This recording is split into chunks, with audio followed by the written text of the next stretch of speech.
আবার উদযাপন করছে জার্মানির চরম ডানপন্থীরা। জার্মানির পশ্চিমাঞ্চলের কোনো রাজ্যে তাদের সর্বকালের সেরা পারফরমেন্স দেখালো এএফডি। ভোটের হিসাব বলছে এটা এককালীন জয় নয়। গত বছরের চেয়ে দ্বিগুণ ভোট পেয়ে রাইনল্যান্ড ফালস রাজ্যে এবার তৃতীয় স্থানে উঠে এসেছে এই অভিবাসন বিরোধী রাজনৈতিক দলটি। এবারে নির্বাচনী প্রচার সত্যি সার্থক, 20%।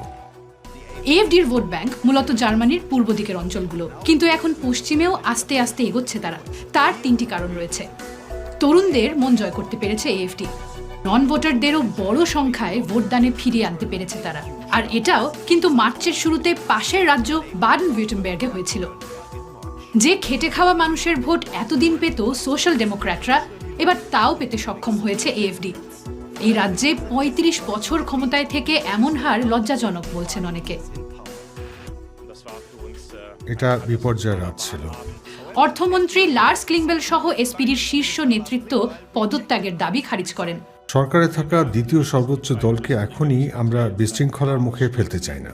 দলটির ভবিষ্যৎ নিয়ে জরুরি বৈঠক ডাকা হয়েছে। আরেক বিজয়ী পক্ষ রক্ষণশীল দল সিডিউ। মোটের ওপর চ্যান্সেলর ফ্রিডরিশ মেয়াৎসের জন্য সুখবরই। রাইনল্যান্ড ফালস ও জাতীয় স্তরের সিডিউর কাছে এটা বড় সাফল্য। জোট সঙ্গীদের অভ্যন্তরীণ সংকট মেয়াৎসের সংস্কার পরিকল্পনার বাস্তবায়নে বাধা দিতে পারে, আর সেখানে লাভবান হতে পারে এএফডি।